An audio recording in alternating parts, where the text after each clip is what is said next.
We're starting a new parak in Kesubos, the 9th parak, page Pei Gimel, 83, and the Schottenstein's 83A1. Okay, new parak. Okay, to give it a little bit of an introduction to this parak, I mean, it's a continuation of what we were learning before. When a woman and a man get married, she brings properties into the marriage. So the ones we really talk about over here are called nichse milug. Nichse milug are properties she brings into the marriage. She keeps the principal of the property. The husband eats the fruits. If she dies without kids, if she dies, he inherits her. And she cannot sell the land during the husband's lifetime because he has a right to the fruits. Okay? So there's three dinim that this Mishnah is going to be talking about. Okay? Number one is he eats the produce, the fruits, the profit of the property. Number one, he inherits it if she dies. And thirdly, she can't sell it. Okay? He has the domain that she can't sell it. As long as they're married. Now, what happens if the husband writes to the wife, I have nothing to do with the fruits? Does that disqualify that? Not the other two? All three? None? What happened? That's what the Mishnah is going to be talking about. Okay, okay?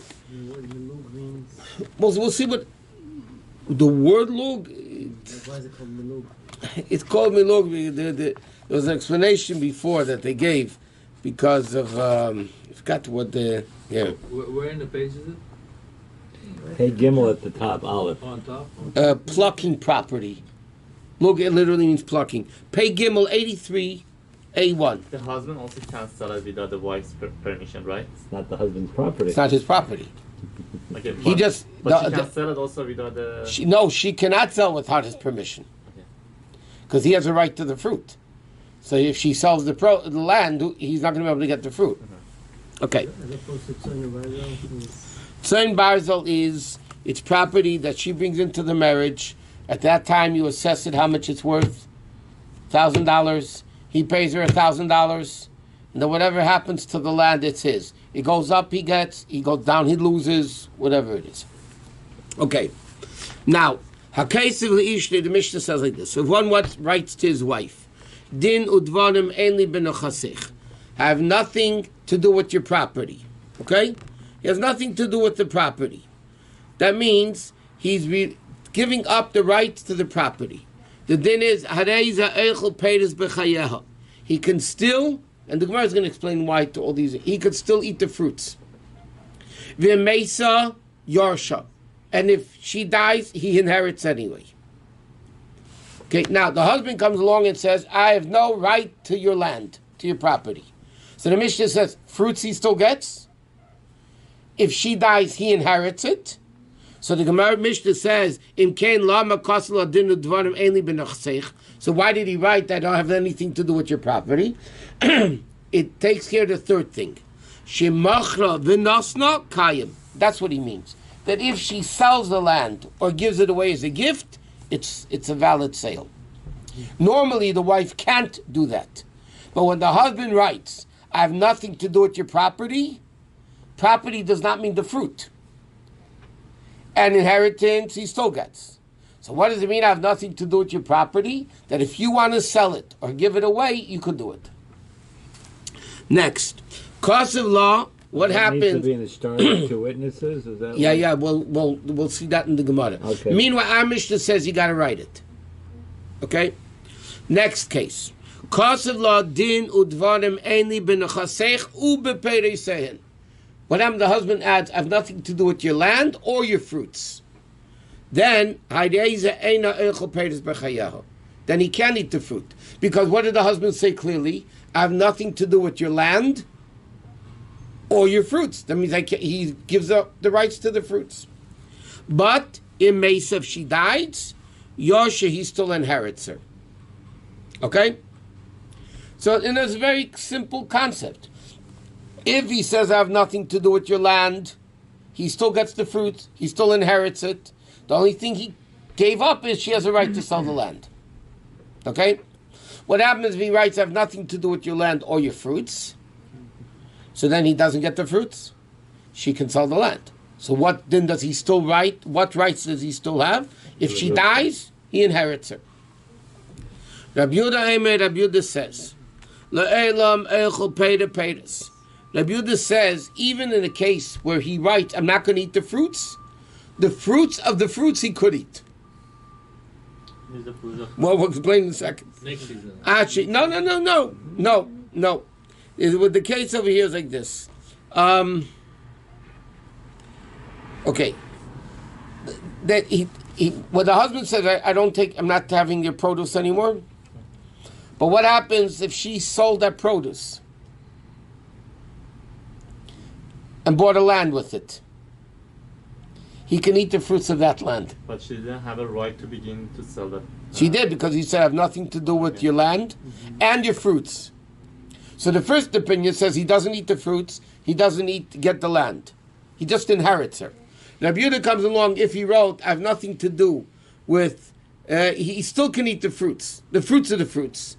Unless if he writes clearly, unless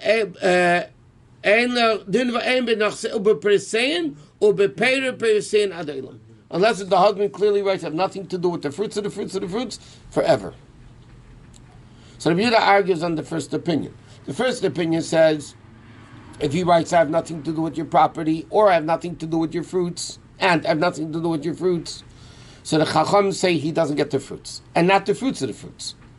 Rabbi Yehuda says he's just disqualifying himself from the fruits, but the fruits of the fruits that he never gave up. It's not Nixay Meluk anymore, right? It is. It's still part of the Nixay Meluk. Yeah. What happens? The third case of the Mishnah. Kasav law din udvarim. Now he writes excluding everything. So I have nothing to do with you, not in your land, not in your produce, but peider periseim, not the fruits of the fruits, but chayach while you're alive, ubemeisach, or even when you die. Now the guy writes, I have nothing to do with this land, not when you're alive, when you're dead, I have nothing to do with your property, I have nothing to do with the fruits. You might as well divorce her. No. Okay? Then, it's obvious, he doesn't get the fruits. It makes a Yosha. And even if she dies, he cannot inherit her. Because he gave up the rights. He said, I'm not having anything to do with your land in your lifetime and after your lifetime. Got it? So it's a very simple Mishnah. The Mishnah is saying what the guy disqualifies himself from, he doesn't get. So if he says, I have nothing to do with your land, he still gets the fruits and he still inherits it. But he doesn't, she can sell it. If he says, I have nothing to do with the land and your fruits, he doesn't eat the fruits. The Rabbi says he can eat the fruits of the fruits. What happens if the guy writes, I have nothing to do, not with your land, not with your fruits, whether you're alive or dead, then all three rights he gives up. Okay? That's what the Chacham hold. Rabbi Shimon Gamliel says an interesting thing. Rabbi Shimon Gamliel Eimer, Emeisa Yirushana. Even if he writes, I have nothing to do with your field when you're alive or dead, he still gets the inheritance. Why? He's making a condition against a biblical law. Whoever makes a stipulation against something written in the Torah, tonight bottle, the condition is void. What's that? Huh? What does it mean like this? According to Rabbi Shimon Gamliel, there's a question like this, and this is what we're going to see in the Gemara more, but now we'll discuss it a little bit now. Inheritance, that the husband inherits the wife. Is that rabbinic or biblical? Biblical. Well, guess what? The Chachamim hold it's rabbinic. And because it's a rabbinic origin, he can make a condition not to listen to it. We'll see why in the Gemara. Okay? Okay. If the Chachamim made a condition for your benefit, you have a right to say, I don't want to do it. I'm not interested. Right? I'll give you an example that we learned already before, and the Gemara is going to talk about very soon. The Chachamim said like this: the wife has to do certain jobs for the husband. Mm-hmm. And because of that, he has to support her. Okay? What happens if the girl's a wealthy girl? And she says, you know what? I don't want to work for you, and don't support me.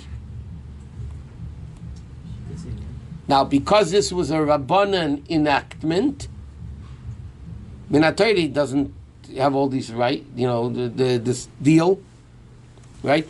The Chacham came along and said, listen, a husband has an obligation to support the wife, and therefore, whatever she works goes to him. If she comes along and says, I don't want this, you made it for my benefit, I'm not interested, for me it's not a benefit. She could do it. But if she makes a condition on what's biblical, then you can't do it. Now, Reb Shimon Gamliel says, and we're going to soon discuss the pasuk. Reb Shimon Gamliel says it's biblical that the husband inherits the wife. Now, it's not a din of money. It's a din of Yerusha. Yerusha, inheritance, is a mitzvah. Right? So therefore, if the Torah biblically says the husband inherits the wife, he can't come along and say, I don't want to inherit you. Because he's going against the Torah. Right? He inherits anyway. The Torah says you inherit. If a kid who inherits a father says, I don't want to inherit from you, halachically he inherits anyway. Because the Torah says you inherit. He doesn't want, tough luck. You can't make a condition against the Torah. So, Rav Shimon Gamliel holds the husband inheriting the wife is biblical. So therefore you can't make a condition against the Torah. So therefore Rabbi Shimon Gamliel says, even if the guy wrote to the wife, I'm not having anything to do with your property, not when you're alive, not when you're da-da-da-da-da, that part of it is worthless. The other things are rabbinic, that he gets the produce, that she can't sell the land, that's all rabbinic, that you can make a condition against. But the Chachamim hold, this that a husband inherits a wife is rabbinic. And if it's rabbinic, he can make a condition not to do it. Why would they say that to his wife? He's not going to inherit her after she dies. He hates her so much he doesn't have anything to do with her. Do I know why? Okay. The guy wrote it. Maybe it's a second marriage and he wants her children to inherit. Whatever. Now, where does Reb Shimon Gamliel say the husband inheriting the wife is biblical? So you bring down like this. The pasuk says, "Unesatem es nachlosei." What happens if there's no son, there's no daughter, there's no brother, right? So it says like this. You should give the land, and the Gemara doesn't quote it here. L'she'erei hakorev elav mimishpachtei, to the closest to him in his family, v'yarash eisa, and he'll inherit her. Now those words v'yarash eisa are extra. It says if there's no other inheritors, no other heirs, you give it to the closest relative. Why does it say, again, v'yarash eisa? So the Gemara learns out from there that he inherits her. Who's her? His wife. So according to Rabbi Shimon Gamliel, this that the husband inherits the wife is a clear-cut pasuk. V'yarash eisa, that the husband inherits the wife. If the husband inherits the wife, she can't come along and make a condition, I don't want to inherit you. Like a kid could say that I don't want to inherit my parents' money? You can't. You cannot? No.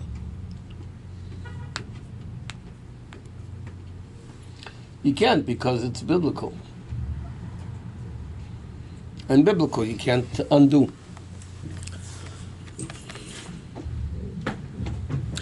By the way, it's an interesting, we have a similar interesting concept, by the way. This din, by the way, of Masna Mashakasi B'Teira to no bottle is a very famous din in many, many places. For instance, one of the three obligations a husband has to a wife, She'era, Ksusa, V'Einasa Layigra. Getting Pashas Mishpatim, right? She'era is food, Ksusa is clothing, Einasa is marital relations.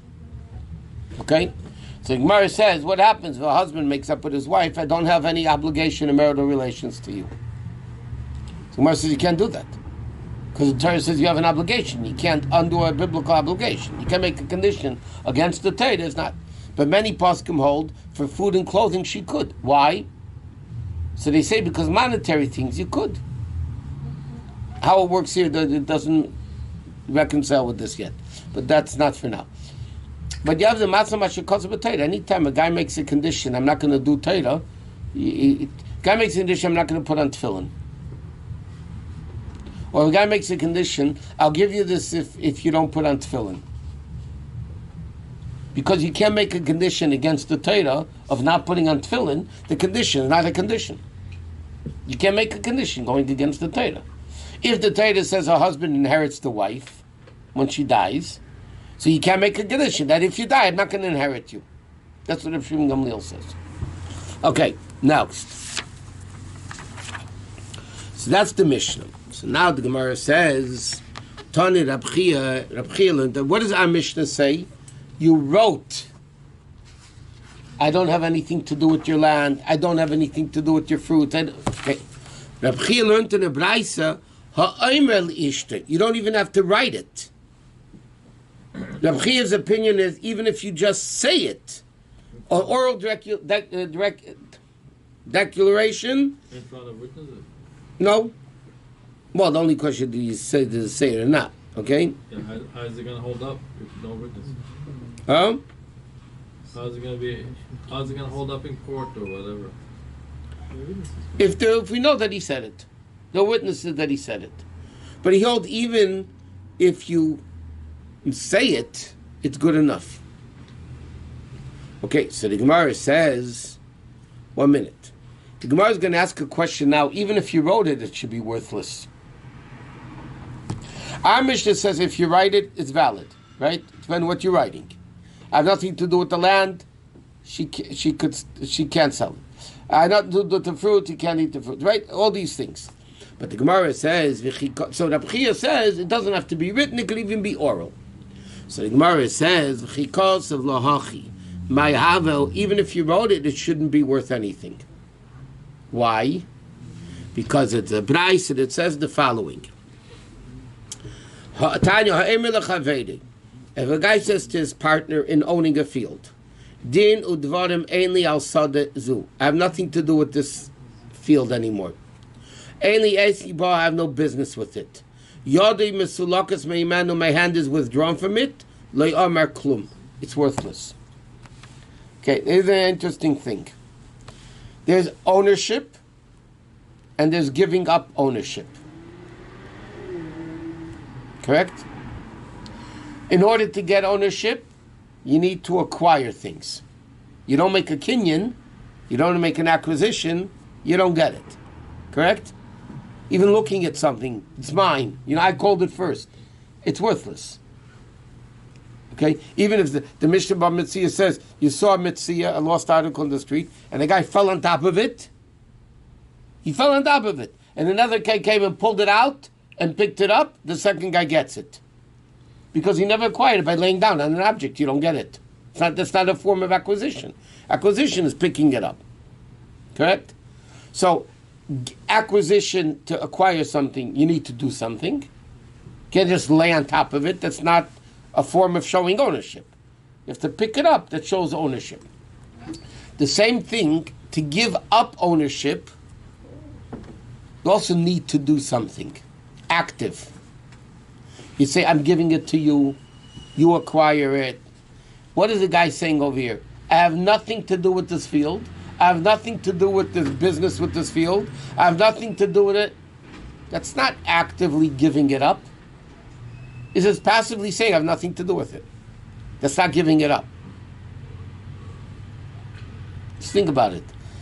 In order to give up property, you have to actively give up the property. By saying verbally, I have nothing to do with it. Or even if you wrote it, it says, also, even if he wrote, it says it doesn't matter. He has a partner in the field, right? He's him and a partner, and he says to the partner, I have nothing to do with this field anymore. The partner doesn't acquire it. He said, I have no business with this field anymore. That's not called relinquishing ownership, because to relinquish ownership, give up ownership, you have to do something active. Here you just say, I have nothing to do with it anymore. It's the right star or whatever. Yeah. If a guy says he has a bottle of water, he says, I don't want the water anymore. That doesn't make it hefker, doesn't make it free for all. I want to get rid of it, I have to give it to you. Or say it's hefker, which is an act of, I'm saying, I'm making it free for all. But he says I have nothing to do with it. How is he giving up ownership? If he says I'm making it free for all, that I'm actively saying, okay, anybody can take it. But just to say I have nothing to do with it is not giving up ownership. So the Gemara's question is, our Mishnah, what does our Mishnah say? The guy wrote to his wife, I have nothing to do with your fruits, I have nothing to do with your land. So why is it valid? The Gemara's question is, forget the Rabbi's opinion says even verbally you could do it. But the Gemara said, even if you wrote it, why is it valid? You didn't do anything. You didn't give up ownership in an active way. You don't give up ownership in an active way. You're not giving up ownership.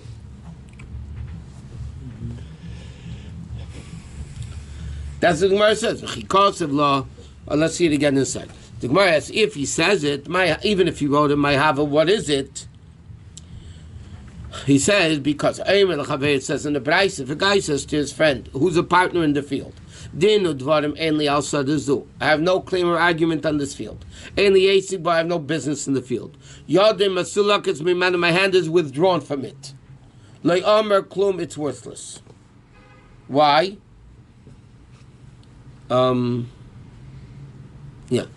It's worthless. Why?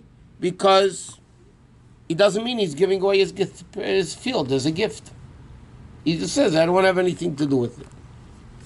Or, like Rashi explains, what does it sound like? I wish I didn't own this field. I'll give you an example. A guy has a car, it's a lemon. Yeah? So you make lemonade, but with a car, it's hard to make lemonade. He has a car, it's a lemon. The guy says, I hope they never had this car.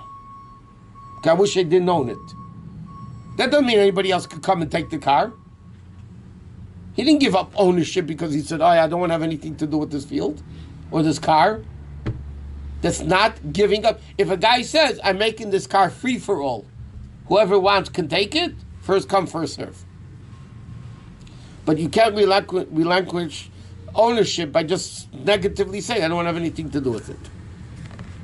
Okay, so the Gemara answers like this. So Rabbi Yanai, the yeshiva of Rabbi Yanai, answered the question. But what is our Mishnah referring to, that the Mishnah said it is valid, that he can give up ownership like that? He says, okay, he gave it up before they got married. It was only Kedushin. And after Kedushin, before they get married, so it's not really his property yet. Right? If it's your property, you can't give up ownership by saying, I don't want to have anything to do with it. But if it's not your property yet, then you could say whatever you want and it's not yours. If it's not his property, it's saying something it doesn't. No, but he's going to get it. But still, he doesn't have any right to it. He does have a right because, once the case the husband wrote that before going, since he doesn't own the rights yet, he is able to, and this is the difference. I can make a condition I won't get ownership. Once you have ownership, you can't undo it by saying, I don't want to have anything to do with it. There's a fundamental, just think about it. Before I own something, not to own it doesn't take a lot of work. I can just say, I don't want to own it. I don't want to have anything to do with this land. So then, of course, you're not going to acquire it because it's not yours yet. But if they're married, it's yours. So you can't undo what you own just by saying I have nothing to do with it. So the Gemara says you're right. If a guy was married, the husband and wife were married, and the husband says to the wife, I have nothing to do with your fruits, I have nothing, he can't do it. He can't do it. Because he can't give up ownership by just saying negative stuff, I don't want to acquire, I don't want to have anything to do with it. But the Mishnah that says it is valid is speaking he never owned it yet. They only had Kedushin. They didn't get married yet. So it's not really his until they get married. Right? Then because he doesn't have the right yet, he can give up the right before he gets it. Where do we see this? Rav Kahana, like of Rav Kahana. Okay, what did Rav Kahana say? Rav Kahana, nachla bala adami makam acher, an inheritance that's going to get to the person through something else. Means he doesn't have it yet. When he gets married, he's going to get it. But he doesn't have it yet. There then is adam masno aleh, a person can make a condition, shaloi yirashen, that he's not going to inherit it. Okay? In other words, a guy can't say, like the Mepharshim explained, a guy can't say, I don't want to have my father's property. I don't have anything to do with my father's property. Even when the father dies, the guy's going to get it anyway. It's a din Yerusha. It's an inheritance. It's automatic. So you can't give up ownership for something that you have. But in the case that you're only going to get through marriage, so it's not yours yet. Right? And then you're going to say, I don't want to get it. That you have a right to say, I'm not going to get it, because you don't own it yet, that you have to give it up in such a powerful way.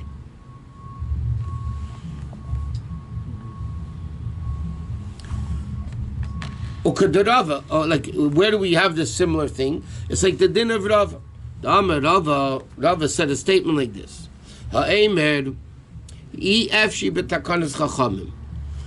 I don't want the takana, the decree that chachamim made for my benefit, the enactment that they made for my benefit, I don't want it. You have a right to do that, because you didn't get it yet. And the Gemara says, Kumai kugainzu. What case are we talking about? Because like the din we just said, like Ravuna Merav,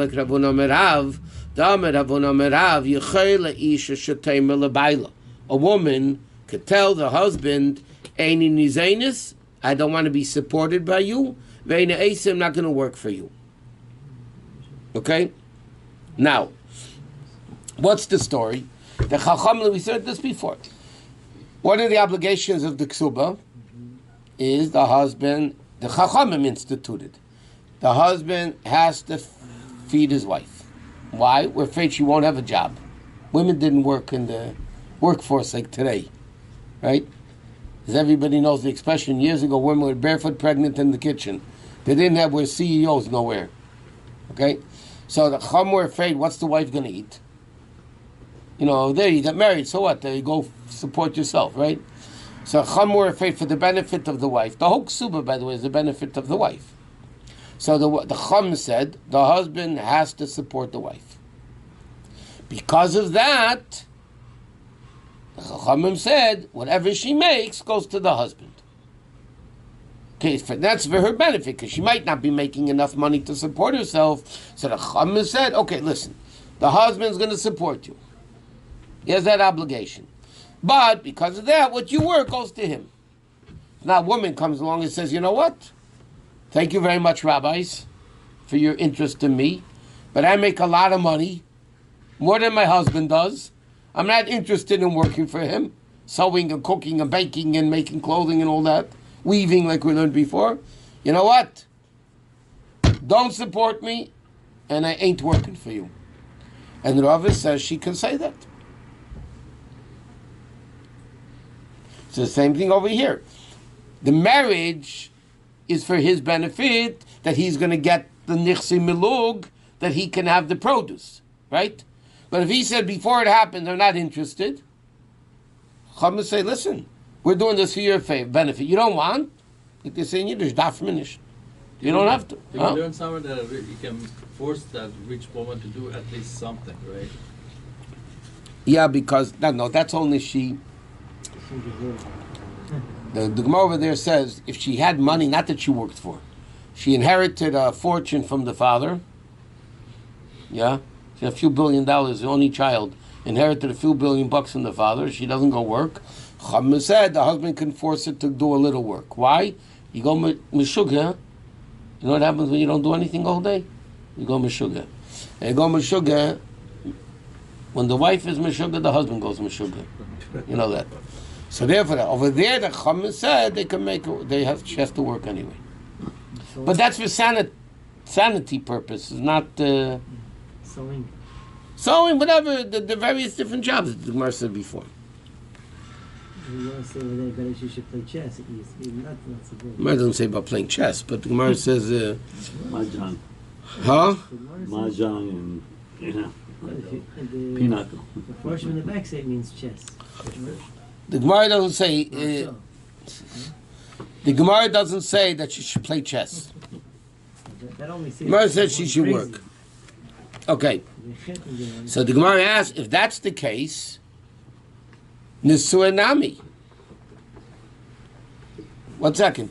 So if that's the case, that a guy can come along and say, I don't want the benefit that the Chachamim gave me, right? So then if she's married, why also? It's also rabbinic. The whole Nichsi Melug bit is rabbinic, right? They say, you get married, okay, the wife brings in property, she keeps the property, but you get the produce, right? So why can't he say then also, okay, thank you very much, rabbis, I don't want it. I don't want the produce. Why is Rabbi Yanai saying before, the Yeshiva of Rabbi, that only if it's before the marriage, because then he doesn't own it yet, therefore he has a right to give it up. So Gemara says, 1 minute, but if the concept is I don't want the benefit that Chachamim made me, even if they're married, why can't he come along and say, you know what? Thank you very much, Chachamim, for saying I get the nich. I don't want it. Why can't he say it? And Abaye said, I'll tell you why. Nesua yodei kiyoda. Once he marries her, his hand is equal to her hand. Meaning, it's a partner. In other words, like this. Remember we just learned in the Gemara, if a partner, 2 partners in the field, one guy cannot come along and say, I relinquish my rights, because you own it, it's yours. So if you tell it yours, you can't give it up. You have to actively give it up. You can't passively give it up. So Abaye says like this, once they get married, yeah, technically a guy could say, I don't want what the Chacham instituted for me. But the bottom line is, once you get married, to use American language, it's community property. They're partners now. If they're partners in the Nimich Zin Malug, you can't undo partnership through passive language. It has to be active language. So therefore, if she's married, he can't undo it. Therefore, the Yeshiva Rabbi Yanai said, our Mishnah is speaking only in a case before marriage, where he didn't own it yet. Because he didn't own it, he can give it up, the rights to it. Once they get married, he can't give up the rights. So Abaye says, why? Because his hand is like, and Rava says even more, Yodai adifa miyada. Not only are they equal, his hand is better than her hand. Okay? In other words, like this, it's not a practical difference in about the husband and wife. Abaye says, once they get married, in Nichsi Melug, they're 50-50, equally strengthened. Rava says, no. Once they get married, he is stronger than the wife. Huh? 1 minute. So, nafkamine, what's the difference of Shemer Shavin? Okay, meaning like this. There was a Mishnah before that we learned, a woman who was waiting for Yibum. Remember? Shemer's Yibum. The guy didn't do Yibum yet. And he died. She died. Okay? Now, who gets the property that she brought into the marriage now? Now, the case is like this. Just remember. A woman was married to a guy. Right? She had Nichsi Melug into that property. Correct? Now, the husband died, no kids. So normally when she does Yibum, she marries the brother-in-law is instead of the husband. So all the dinim of Nichsi Melug that the husband had, now the Yavam has, because he married her. Right? He's like the first husband. But what happens is a Mishnah before, she died before Yibum. So now who gets the Nichsi Melug? So Beis Shammai said before, her deceased husband divided equally with her heirs. First husband's heirs divided equally with her heirs. Because 50-50. Beis Hillel says, no. the family that originally owned the Miluk property, which is her family, right? She brings us into the marriage. They get it, not the husband's family. Like her father and brothers? Yeah, like her father, brothers, uncle, whoever there may be. But here, if in this marriage there are kids involved, that everything goes to the kids, right? Even there's no kids. No, I mean before Yibum. It depends if they had kids together. Yeah, the kids inherit her, sure. So that there's no more talking. There's no talking. There's no discussion here. No discussion. Now, so that's the Mishnah earlier. In Yevamis, Abai explained what's the machlekes. Okay, so the way Abai explained the argument over there, that when she was married to the deceased husband, the husband and her had equal rights. Okay, now therefore, if she died, the husband's heirs and her heirs are equal because they're all equal. Correct? Yeah? Got it? Why the Beis Shammai says they divided evenly between her heirs and her husband's heirs. Right? So Abai explained what's the logic of Beis Shammai. Because once they get married, it's 50-50, the husband and her, in the Nichse Milug. Therefore, when she dies, half hers, family's heirs, and half the husband's family But heirs. was it really partnership, ownership, or just No, some it's rights? considered partnership. Okay, But she doesn't have any rights to sell the property. right, but Lepel, the Yerusha, they equally get. Rabbi says the No, Beis Hillel over, 1 second, Yeah. holds the chazak of the original owner takes precedence. Who is the original owner of this? Her family. Her family, because she brought the properties into the marriage, correct? She was the one that brought the properties into the marriage, right? Now, therefore, who's the first definite owner in that property? Her family. Her family. Now it's a doubt who gets it, this and that. So Beis Shammai says, you doubt? 50-50. Beis Hillel says, no. What's better? Because it's 50-50, it's a doubt. Really, who should be getting it? So you go back to the original one that definitely owned it. only her- Who definitely owned it? Her family, because she brought it into the marriage. Now, Rava says, though, and he says, no, the husband's rights are greater than the wife. Therefore, if she inherited property while married, it goes to the Yavam upon his death. When the Yavama died, her heirs would not receive anything. Why? Because the husband is stronger than the wife. If the husband is stronger in the property than the wife, so then the husband gets it, not her. Okay, so according to Rava, okay, when she was Shemeris Yavam, the husband had all the rights to it. 1 second. Oh no, the deceased husband. The case was she inherited. I mean, one thing I left out. She inherited the land while she was waiting for Yibum. Okay. She inherited the land while she was waiting for Yibum. So then the first husband never had anything to do with it because she didn't own it then. So what happens now? Huh? So that's why Beis Hillel says her heirs get it. Because the husband never had it. Right. Okay. So that's the only difference Shemeris Yavam. That's the difference if it's stronger than hers or it's equal to hers. The difference would be if it's equal, they divide it 50-50. If his is stronger, then he never got it. So then she keeps it and her heirs get everything. That's what the Gemara says. And the new Yavam, Huh? The Yavam's not going to get anything.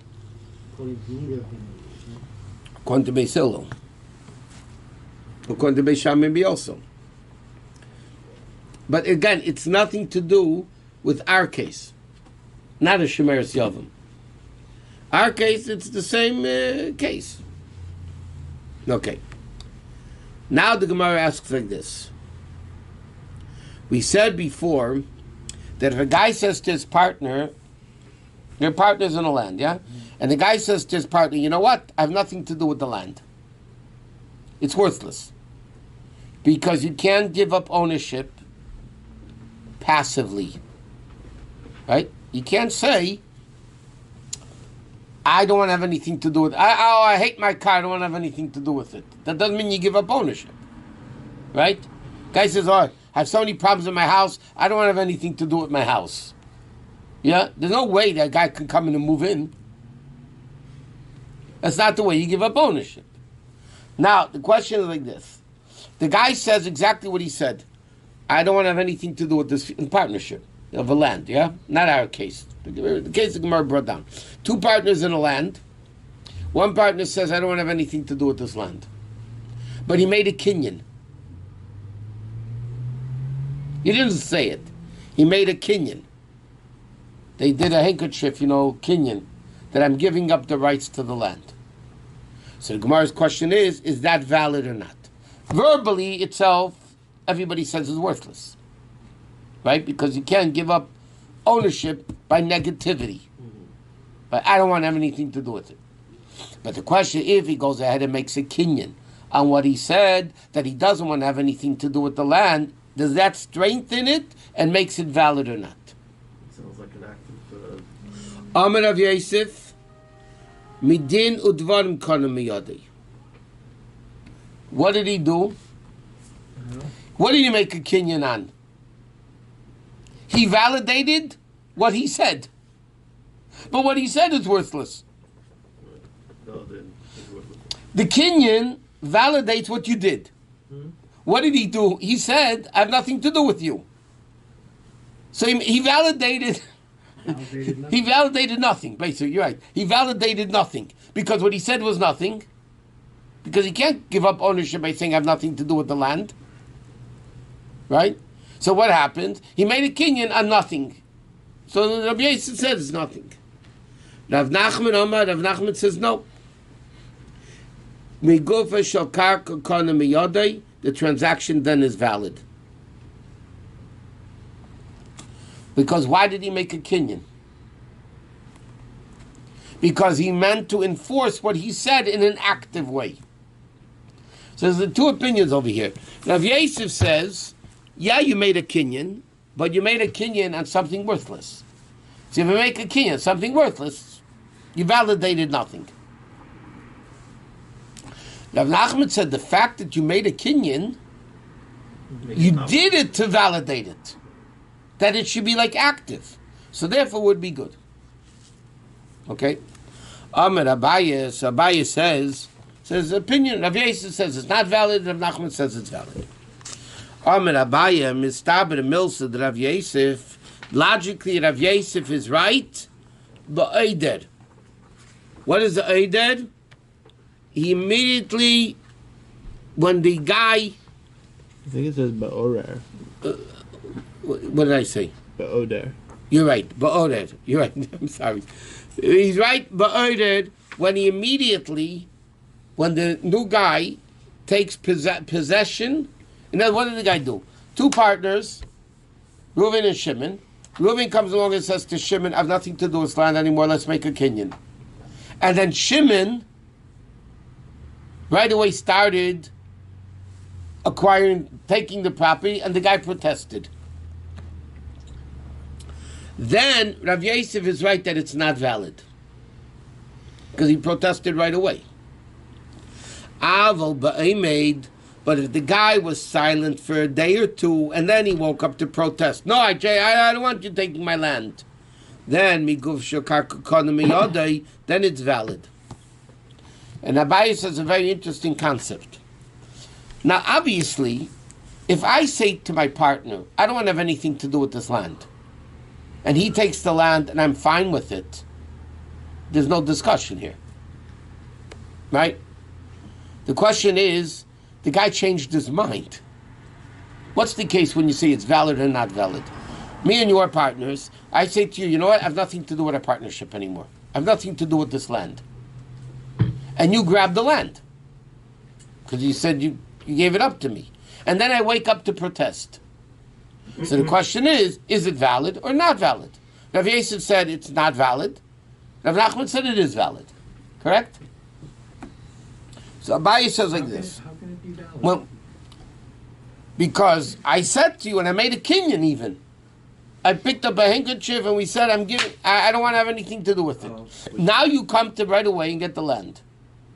So like this. If I protested right away, then Rabbi says Rav Yosef is logical, that he didn't do anything. The fact that he started protesting right away means he never meant it. But if it was a day or two later, and meanwhile the guy acquired the land, and now I wake up 2 days later and say, no, it's not happening. Abaye said, then Rav Nachman is right. Rav Nachman is right that the deal is a deal. Amar HaMeimar, so HaMeimar said, what's the halacha? Migufa shel karka kona miyadei. Like Rav Nachman. Yeah? That if you make a kinyan, the partner gets the land. Are you saying, is there a difference, like Abaye said, between protesting right away, that he doesn't get the land, or not protesting, standing by for 2 days? So he says to him, L'may nafkamina, what difference would it make if he does it right away or not? So he says, what do you mean? Like Rav Yosef said, according to Abaye. Right? What did Abaye explain to Gemara? Rav Yosef is right that it's worthless if he protested right away. But if he didn't protest right away, then the halacha like Rav Nachman that he keeps the land. Right? So he says, are you saying there's a different... So Rabbi comes and says, the halacha is, the deal's a deal. Because he made a kinyan. So Rav Ashi says, Tameimad, are you differentiating like Abaye did between protesting right away or not protesting right away? No, is Rav Yosef? He says no. Amalei le'shemieli, I never heard of any distinction. Meaning, le'svidale, I don't agree with it. Meaning, I don't agree with Rav Yosef. I agree with Rav Nachman, not like Abaye. In other words, according to the way HaMeimar learned, the halacha is like Rav Nachman, that if a partner just says verbally, I have nothing to do with you, the land, it's worthless. If he makes a kinyan, it's valid. The partner gets it. Abaye wanted to differentiate if you protest right away and not protest right away. So HaMeimar says, no, there's no difference. I don't agree with Rav Yosef. Rav Yosef's opinion I don't hold of. And therefore the halacha is like Rav Nachman, that if a partner comes and says to his partner, I have nothing to do with this land of ours, and they make a kinyan, the halacha is like Rav Nachman, he gets the land. Even if you protest right away? Even if you protested right away. Because they made a kinyan. You know, if I sell you something and you acquire it, and then a day later say, oh, I made a mistake, I changed my mind. Can't do that. Indian giver. Huh? Indian giver. Well, yeah, Indian giver is what kids used to do. I don't know. Today's kids don't know what Indian giver is. I just saw an interesting clip one of my kids sent me. They took a rotary phone. Anybody here know what a rotary phone is? Not a push-button phone. The one used to go like this, and like this. Yes, there were holdovers. And the guy gave it to 3, not babies, 3 like... Teenagers. You saw it? Saw the clip? Yeah. He gave it to 2 teenagers and said, you have 4 minutes to figure out how to work this phone. 4 minutes he gave him. I'll show you the clip. It's unbelievable. First of all, they leave the receiver on the hook. You know, the old phones, right? Yeah, right. So then the guy is trying to figure out 0. So you go a little way, and the guys, what?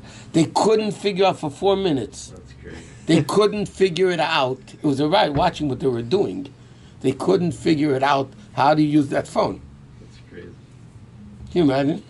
I called the phone company last week for something at this customer service. He said, oh yeah, I remember my grandmother had Princess phones, so it's... Princess phones.